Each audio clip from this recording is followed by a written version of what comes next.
Kita bersyukur kepada Tuhan dalam kesempatan yang Tuhan berikan bagi kita. Saya mau mengajak kita baca firman Tuhan. Kita membaca agak panjang. Roma 11 mulai 11 sampai dengan 25.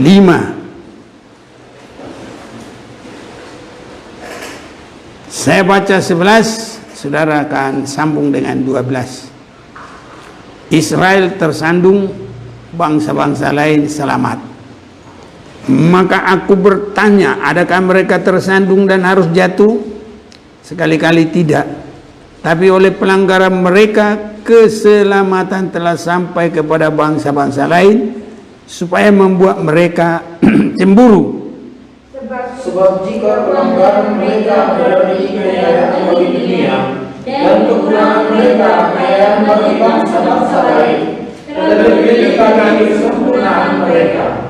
Aku berkata kepada kamu, hai bangsa-bangsa bukan Yahudi, justru karena aku adalah rasul untuk bangsa-bangsa bukan Yahudi, aku menganggap hal itu kemuliaan pelayananku. Yaitu kalau aku dapat cemburu dalam hati kaum bangsa-bangsaku, menurut Kain dan dapat menyelamatkan beberapa orang dari mereka. Sebab jika penolakan mereka berarti perdamaian bagi dunia, dapatkah penerimaan mereka mempunyai arti lain daripada hidup dari antara orang mati? Jika roti susu adalah khusus, maka telur adalah juga khusus. Dan jika akan adalah khusus, maka cabang-cabang juga khusus. Karena itu apabila beberapa cabang telah dipatahkan dan kamu sebagai tunas liar telah dicangkokkan di antaranya dan turut mendapat bagian dalam akar pohon zaitun yang penuh getah. Janganlah kamu berpegang terhadap cabang-cabang itu. Jika kamu berpegang, ingatlah bahwa bukan kamu yang menopang akar itu, melainkan akar itu yang menopang kamu. Mungkin kamu akan berkata, ada cabang-cabang yang dipatahkan supaya aku dicangkokkan di antaranya sebagai tunas. Baiklah, mereka dipatahkan karena tidak percaya mereka, dan kaum juga percaya karena iman. Janganlah kamu sombong, tetapi takutlah. Sebab kalau Allah tidak menyayangkan cabang-cabang asli, Ia juga tidak akan menyayangkan kamu. Sebab itu perhatikanlah kemurahan Allah dan juga kekerasannya, yaitu kekerasan atas orang-orang yang jatuh, tetapi atas kamu kemurahannya, yaitu jika kamu tetap dalam kemurahannya. Jika tidak, kamu pun akan dipotong juga. Tetapi mereka pun akan dicangkokkan kembali jika mereka tidak tetap dalam ketidakpercayaan mereka. Sebab Allah berkuasa untuk mencangkokkan mereka kembali. Sebab jika kamu telah dipotong sebagai cabang dari pohon zaitun dan bertentangan dengan keadaan itu, kamu akan dipotongkan pada pohon zaitun sejati. Terlebih lagi mereka ini yang menuduh masa mereka akan dicangkokkan pada pohon zaitun mereka sendiri. Bersama kita ayat 25. Sebab saudara-saudara, supaya kamu jangan menganggap dirimu pandai, aku mau agar kamu mengetahui rahasia ini. Sebagian dari Israel telah menjadi tegar sampai jumlah yang penuh dari bangsa-bangsa lain telah masuk. Saudara-saudaraku, ini adalah kemurahan Tuhan bagi kita yang bukan orang Israel atau bukan keturunan dari Abraham. Jadi kita lihat di sini bagaimana orang-orang yang berkenan kepada Tuhan itu hanya ada dua bagian. Tidak ada tiga, tidak ada empat, tapi dua bagian, yaitu bangsa Israel dengan jalan pilihan. Itu saya boleh baca dalam Roma 11 ayat 28 mengenai Injil. Mereka adalah seteru Allah. Ini orang-orang Israel maksudnya. Oleh karena kamu, tetapi mengenai pilihan, mereka adalah kekasih Allah oleh karena nenek moyang. Jadi satu adalah karena pilihan. Itulah mulai dari Abraham dengan anaknya Ishak, Yakub, dan bangsa Israel. Dan itu nyata, tidak bisa dibantah, karena disitulah terus menerus Allah menyatakan kuasanya kepada bangsa itu, dan kepada mereka lah Allah mengatur satu hubungan dengan Allah, ibadah. Dan kalau ada di sini gambar daripada tabernakel, kalau ini ada di sini, ini juga adalah menunjukkan gambaran ibadah. Nah, ini gambaran ibadah. Jadi inilah ibadah yang pertama. Dan kalau kita mau baca itu di dalam kitab Ibrani, kita boleh membaca sebentar bahwa tidak ada yang lain, satu hanya karena pilihan. Di dalam Ibrani pasal yang ke-9, memang perjanjian yang pertama juga mempunyai peraturan-peraturan untuk ibadah dan untuk tempat kudus buatan tangan manusia. Ini kepada bangsa Israel yang sudah keluar dari Mesir. Pada saat itu tidak ada yang berseru kepada Allah pencipta langit, bumi, segala isinya. Hanyalah umat-umat pilihan itu, dari Abraham, Ishak, Yakub, dan bangsa Israel. Jadi ada peraturan ibadah.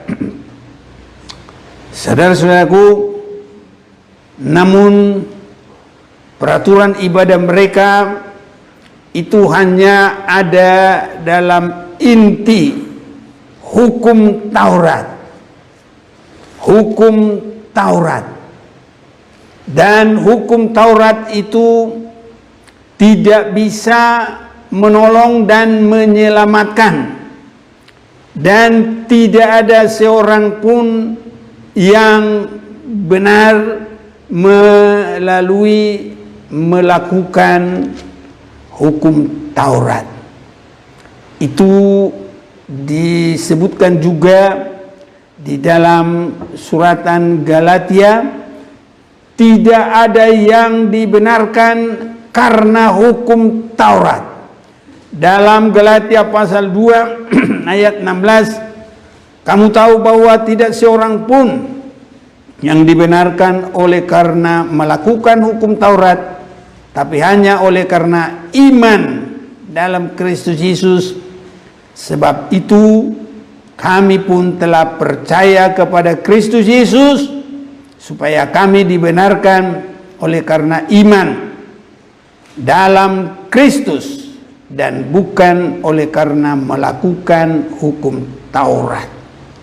Sebab tidak ada seorang pun yang dibenarkan oleh karena melakukan hukum Taurat. Jadi tidak ada, saudara-saudaraku, orang yang lain yang memanggil Tuhan yang hidup, pencipta langit, bumi, segala isinya.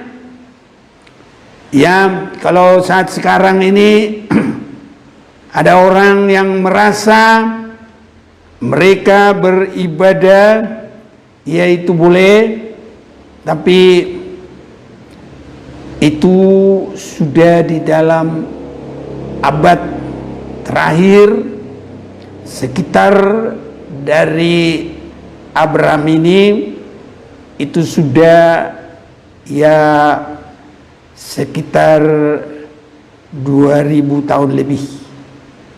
2000 tahun lebih. Jadi sekitar 2600 tahun. Dan saudara-saudaraku, kalaupun mereka berkata tapi tidak ada hubungan dari Abraham kepada Yakub dan Abraham kepada Ishak, Yakub dan bangsa Israel, nabi-nabi semuanya tidak ada hubungan, dan hanya Alkitab inilah yang menghubungkan itu semuanya. Itu sebabnya, saudara-saudaraku, kalau Yesus sudah datang di dunia, itulah yang kita baca di sini. Bangsa Israel tidak percaya, tidak menerima Yesus itu pembaharu, tidak menerima Yesus itu juru selamat, tidak yakin, saudara-saudaraku.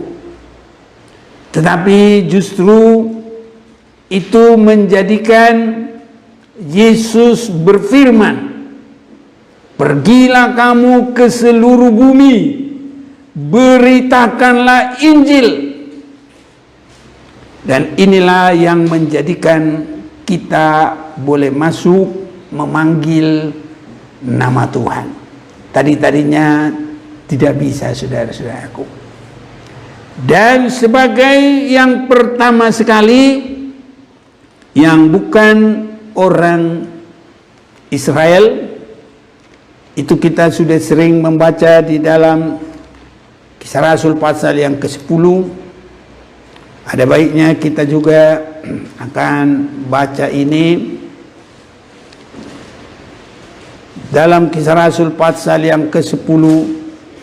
Di situ ada penglihatan dari Petrus, tapi juga ada penglihatan Cornelius, seorang pasukan Italia,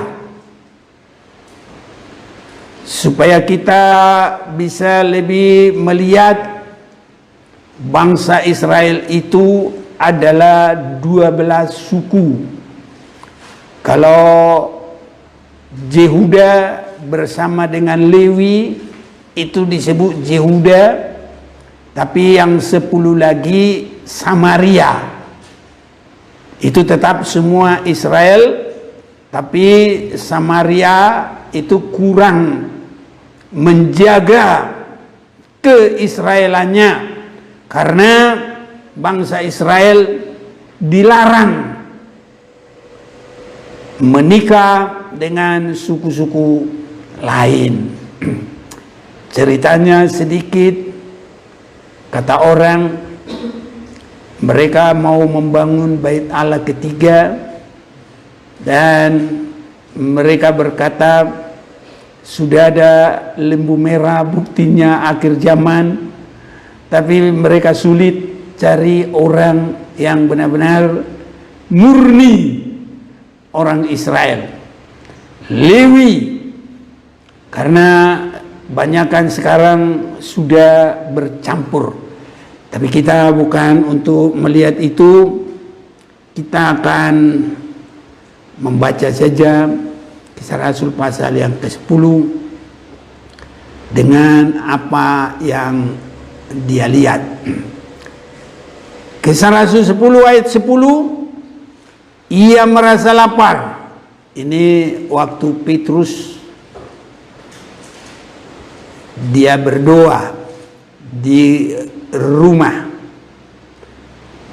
Nah, atau saya baca mulai 9, keesokan harinya ketika ketiga orang itu berada dalam perjalanan dan sudah dekat kota Jope, kira-kira pukul 12 tengah hari, naiklah Petrus ke atas rumah untuk berdoa. Ia merasa lapar dan ingin makan, tapi sementara makanan disediakan, tiba-tiba rohnya diliputi kuasa ilahi. Tampak olehnya langit terbuka dan turunlah suatu benda berbentuk kain lebar yang bergantung pada keempat sudutnya yang diturunkan ke tanah. Di dalamnya terdapat berbagai jenis binatang berkaki 4, binatang yang menjalar dan burung. Kedengaranlah olehnya suatu suara yang berkata, bangunlah hai Petrus, sembelilah dan makanlah. Tapi Petrus menjawab, tidak Tuhan, tidak, sebab aku belum pernah makan sesuatu yang haram dan yang tidak tahir. Kedengaran pula untuk kedua kalinya suara yang berkata kepadanya, apa yang dinyatakan halal oleh Allah tidak boleh engkau nyatakan haram. Hal ini terjadi sampai 3 kali. Dan segera sesudah itu terangkatlah benda itu ke langit. Petrus bertanya-tanya di dalam hatinya, apa kiranya arti penglihatan yang telah dilihatnya itu? Sementara itu telah sampai di muka pintu orang-orang yang disuruh oleh Kornelius dan yang berusaha mengetahui di mana rumah Petrus. Mereka memanggil seorang dan bertanya, apakah Simon yang disebut Petrus ada menumpang di rumah itu? Dan ketika Petrus sedang berpikir tentang penglihatan itu, berkatalah roh, ada 3 orang mencari engkau. Bangunlah, turunlah ke bawah, dan berangkatlah bersama-sama dengan mereka. Jangan bimbang, sebab aku yang menyuruh mereka kemari. Lalu turunlah Petrus ke bawah dan berkata kepada orang-orang itu, akulah yang kamu cari. Apakah maksudnya kedatangan kamu? Jawab mereka, Kornelius seorang perwira yang tulus hati dan takut akan Allah dan yang terkenal baik di antara seluruh bangsa Yahudi telah menerima pernyataan Allah dengan perantaraan seorang malaikat kudus supaya ia mengundang engkau ke rumahnya dan mendengar apa yang akan kau katakan. Nah, kita jangan salah dalam persepsi. Kornelius itu bukan orang Yahudi, tapi dia adalah orang baik di antara orang Yahudi. Jadi kita harus hati-hati, sebab kalau tidak ada nanti kita berpikir, oh Kornelius orang Yahudi. Bukan. Saya baca sekali lagi ayat 22. Jawab mereka, Kornelius seorang perwira yang tulus hati dan takut akan Allah dan yang terkenal baik di antara seluruh bangsa Yahudi telah menerima pernyataan Allah dengan perantaraan seorang malaikat kudus supaya ia mengundang engkau ke rumahnya dan mendengar apa yang akan kau katakan. Jadi suatu yang luar biasa, orang yang belum dalam agama bisa berlaku baik di antara orang yang beragama. Tapi sering sekali saudaraku, orang yang beragama tidak berlaku baik dalam kesaksiannya di mana saja pun, di antara orang beragama bahkan di luar. Jadi kalau Kornelius ini seorang perwira yang tulus takut akan Allah, dan dia adalah perwira orang Italia. Selanjutnya ia mempersilahkan mereka untuk bermalam di situ. Keesokan harinya ia bangun dan berangkat bersama-sama dengan mereka, dan beberapa saudara dari Joppe menyertai dia. Dan pada hari berikutnya sampailah mereka di Kaisarea.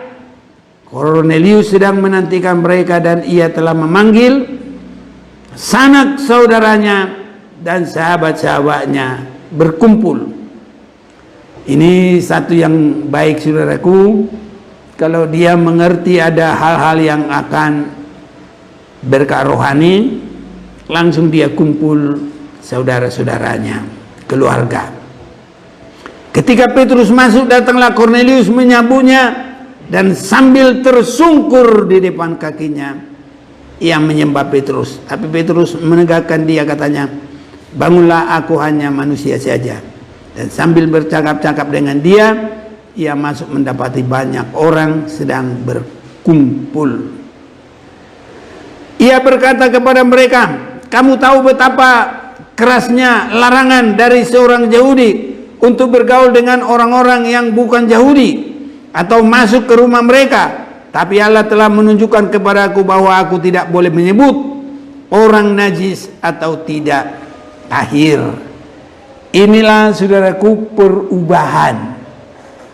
Tadinya bangsa Israel punya konsep bahwa di luar orang Yahudi ya adalah orang-orang najis. Ya. Dan inilah juga termasuk gambaran dari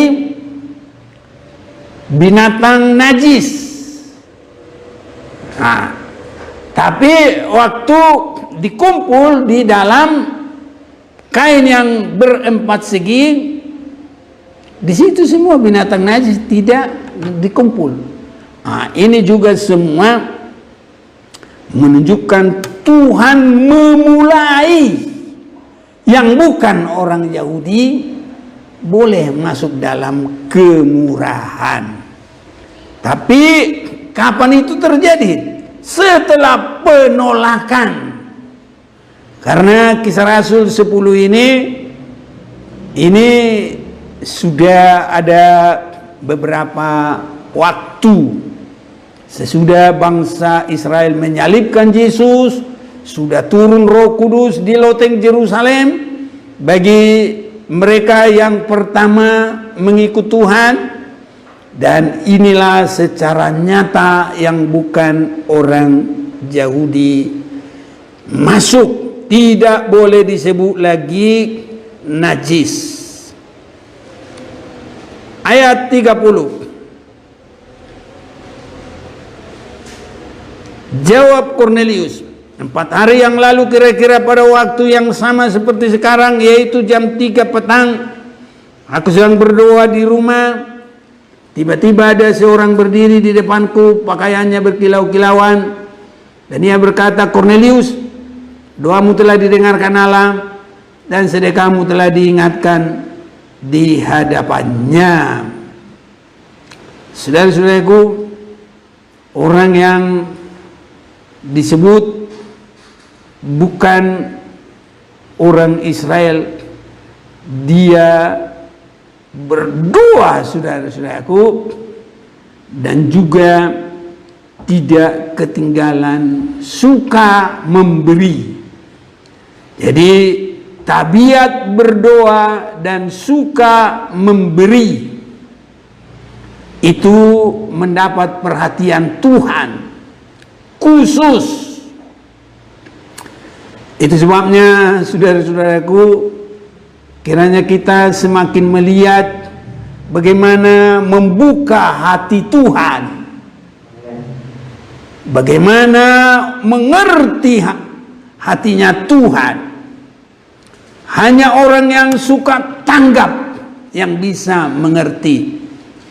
Baru ada perkataan suruhlah orang ke Joppe untuk menjemput Simon yang disebut Petrus. Ia sedang menumpang di rumah Simon, seorang penyamak kulit yang tinggal di tepi laut. Karena itu segera kusuruh orang kepadamu, dan dengan senang hati engkau telah datang.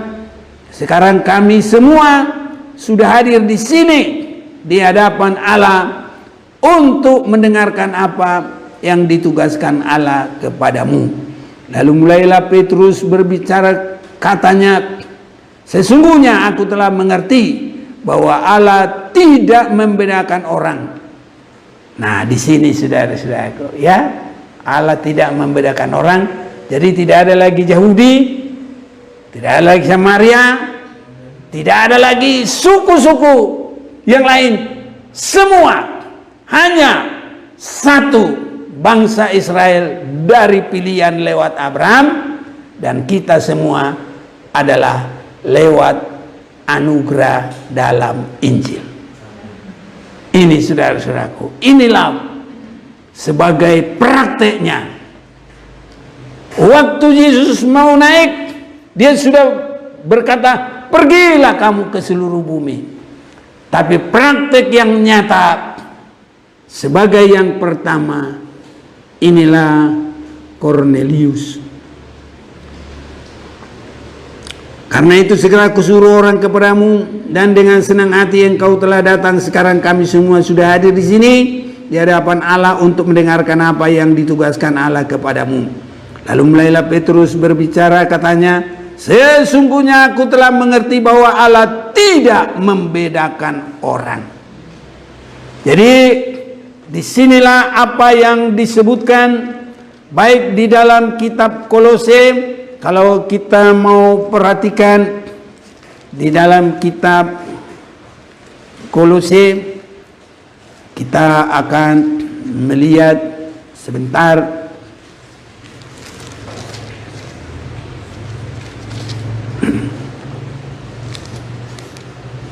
Dalam kitab Kolose ini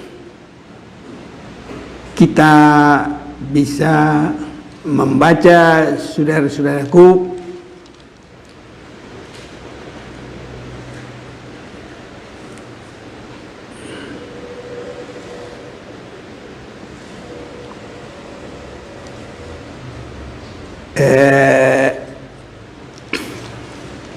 kita bisa melihat di situ semua. Oh ya, udah dari kitab Galatia juga boleh.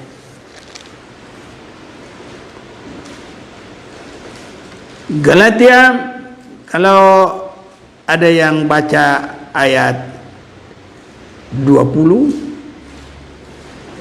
bantu.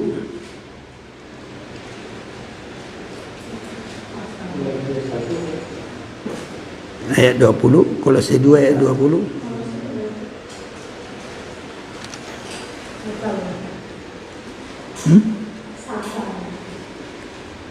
Kolose 2 dulu baca. Galatia ayat.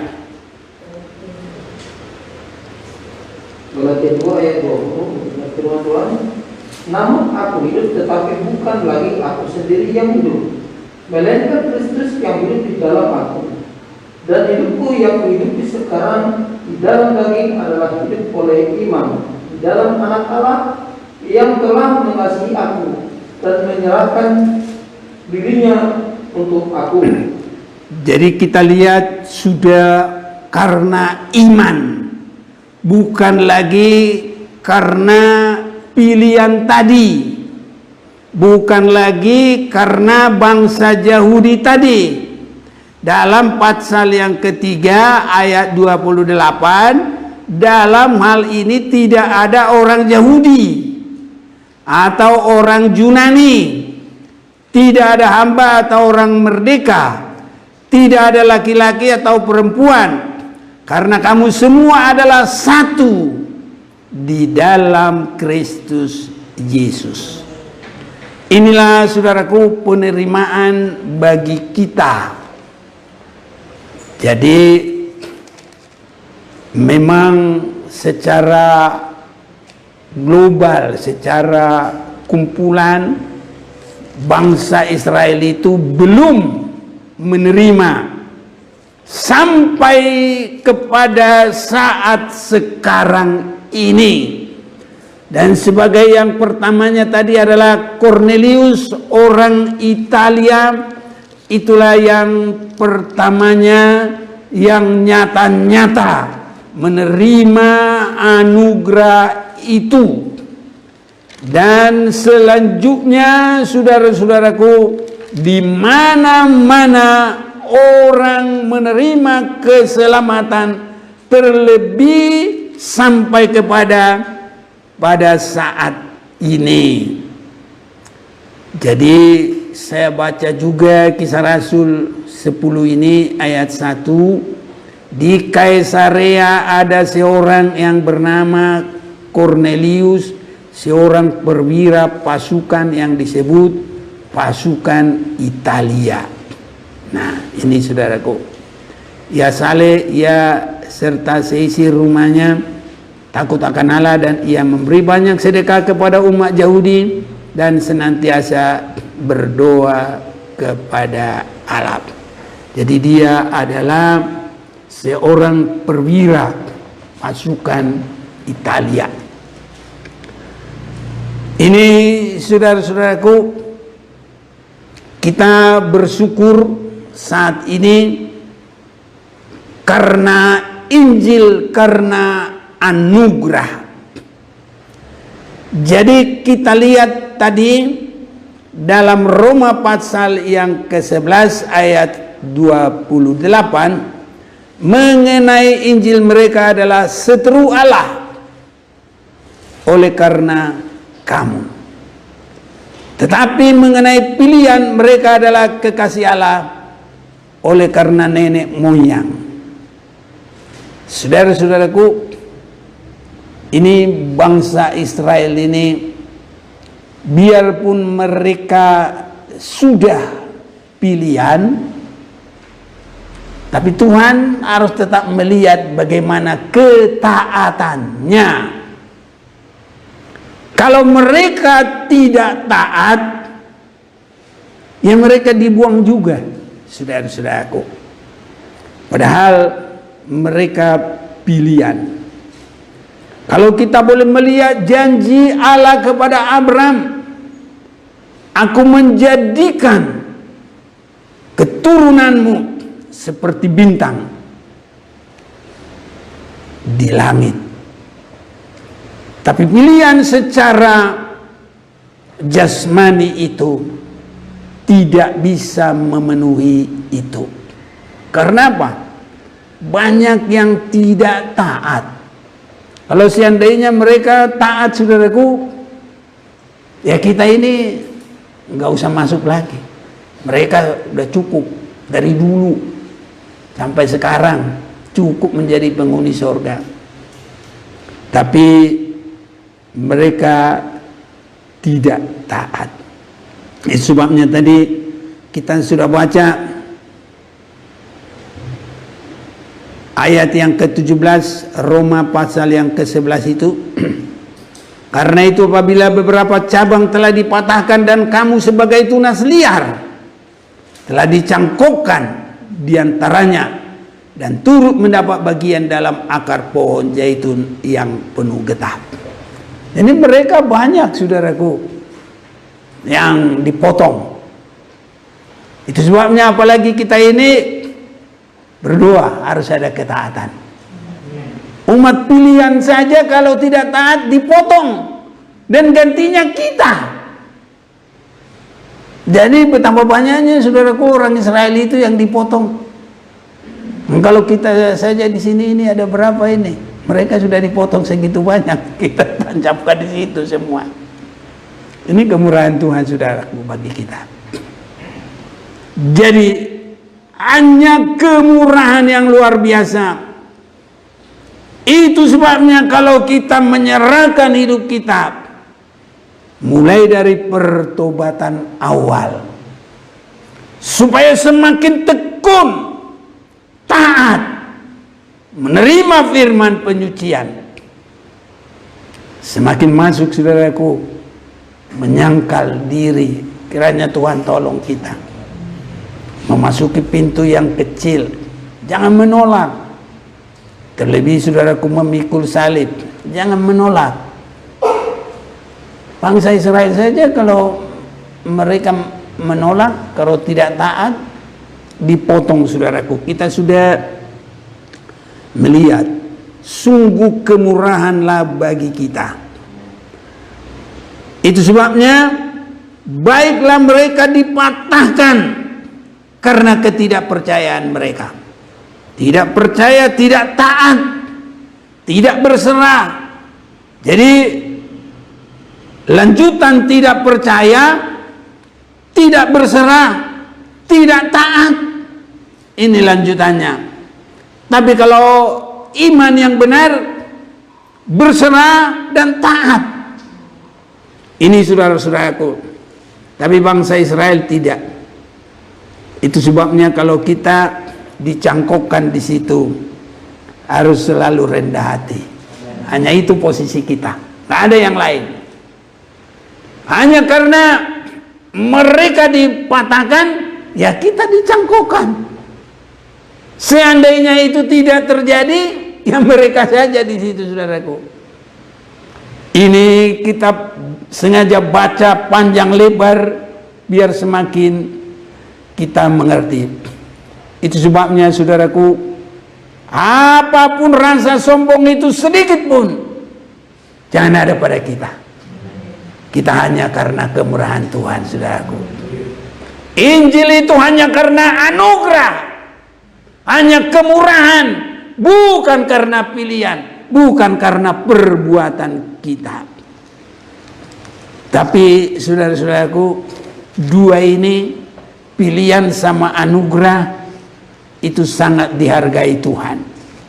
Di dalam Wahyu pasal yang ke-21, saya mau ajak kita memperhatikan ini.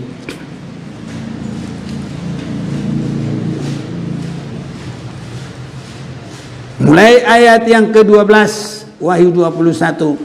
Dan temboknya besar, lagi tinggi, dan pintu gerbangnya 12 buah, dan di atas pintu-pintu gerbang itu ada 12 malaikat, dan di atasnya tertulis nama ke-12 suku Israel. Jadi saudara-saudaraku, pintu gerbang itu adalah pilihan. Itulah bangsa Israel. Memang itu pintu gerbangnya, saudaraku. Kita ini hanya cangkokan aja. Nah, di sebelah timur terdapat 3 pintu gerbang, di sebelah utara 3 pintu gerbang, di sebelah selatan 3 pintu gerbang, di sebelah barat 3 pintu gerbang. Dan tembok kota itu mempunyai 12 batu dasar, dan di atasnya tertulis. Nah, ini saudaraku, oleh karena kemurahan. Dan tembok kota itu mempunyai 12 batu dasar, dan di atasnya tertulis ke-12 nama ke-12 rasul anak domba itu. Ini kemurahan, saudaraku. Jadi Yesus batu penjuru, rasul di atasnya, dan nanti kita juga di atasnya, batu-batu yang hidup. Ini luar biasa, saudaraku, kita ini. Biarpun cangkokan, tapi sangat luar biasa. Mereka pintu gerbang, tapi kita menjadi batu penjuru juga di atas Yesus. Efesus pasal 2. Ada yang bantu baca? Boleh. Mulai 19.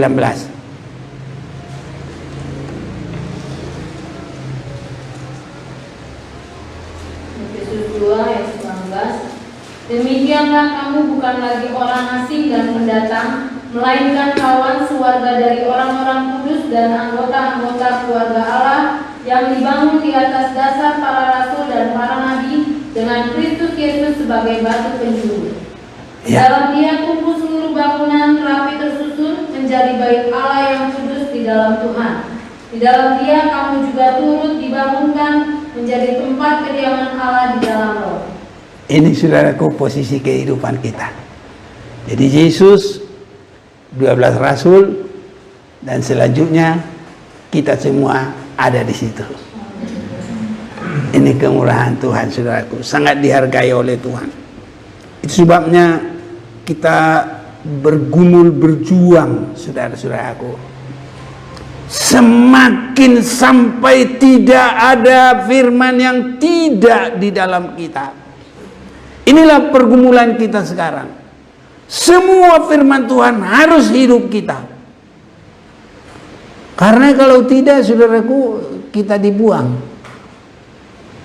Musa mendirikan kemah Tuhan harus benar-benar sesuai dengan apa yang Tuhan sudah tentukan. Tidak boleh sedikit pun keluar dari apa yang disebutkan oleh Tuhan.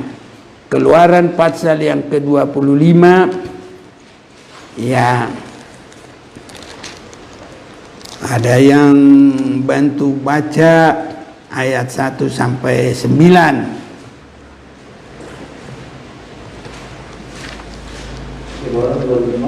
Ayat 1 sampai 9.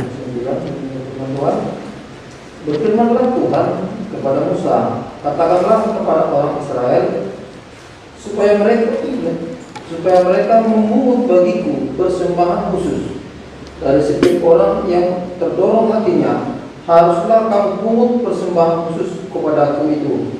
Inilah persembahan khusus yang harus kamu pungut dari mereka: emas, perak, tembaga, kain ungu tua, kain ungu muda, kain kermisi, lenan halus, bulu kambing, kulit domba jantan yang warna kulit domba jantan yang diwarnai merah, kulit lembu lumba-lumba, kulit kayu bernaga, minyak untuk lampu, rempah-rempah untuk minyak urapan, dan untuk ukupan dari wangi-wangian, permata kristopras dan permata tatahan untuk baju efod dan untuk tutup dada. Dan mereka harus membuat tempat kudus bagiku, supaya aku akan diam di tengah-tengah mereka, menurut segala apa yang kutunjukkan kepadamu, sebagai contoh kemah suci dan sebagai contoh segala perabotannya. Demikianlah harus kamu membuatnya. Ya, jadi kita lihat, menurut segala apa yang kutunjukkan kepada sebagai contoh kemah suci dan sebagai contoh segala perabotannya, demikianlah harus kamu membuatnya. Harus sama dengan firman Tuhan. Tidak boleh, saudara-saudaraku. Dan ini benar-benar dikerjakan oleh Musa setahun penuh. Dan kita mau baca ayat Keluaran 40, pasal 40. Keluaran 40 ayat 16. Dan Musa melakukan semuanya itu tepat seperti yang diperintahkan Tuhan kepadanya, demikianlah dilakukannya. Dan terjadilah dalam bulan yang pertama tahun yang kedua, pada tanggal 1 bulan itu, maka didirikanlah kemah suci. Ini, saudaraku, setahun penuh dikerjakan dan selesai tepat. Musa melakukan semuanya itu tepat seperti yang diperintahkan Tuhan kepadanya. Saudaraku, belum semua kita langsung bisa mendengarkan firman Tuhan. Masih banyak lagi, saudaraku, yang dalam mengorek pikiran, niatan hati, sendi sumsum, harus sampai sebegitu ukuran yang Tuhan tentukan bagi kita, sehingga masuk Yerusalem baru itu tidak ada cacat dan celah. Kalau cacat itu adalah yang kelihatan, matanya juling, bibirnya sumbing, begitu saudaraku, cacat kelihatan. Tapi kalau celah itu di dalam, tidak kelihatan. Yang mana tahu di lempitan baju itu termasuk di celah, saudaraku ya. Mana tahu di dalam badan, nah itu. Jadi Tuhan mau tolong kita semua harus sampai sesuai dengan firman Tuhan. Itu sebabnya saudaraku, mari setia seperti bangunan yang dibangun oleh Musa ini, semua tepat seperti yang diperintahkan Tuhan kepadanya. Bagi kita, sepanjang hari umur kita ini harus sampai selesai tepat seperti firman Tuhan. Biar Tuhan tolong kita, saudara-saudaraku, jangan lemas, jangan lemah, jangan mundur, minta kekuatan, semangat terus. Apapun yang terjadi, Tuhan akan tolong kita. Memang tidak gampang, memang tidak mudah masuk jalan sempit, tidak gampang, tidak mudah. Tapi Tuhan pasti tolong kita.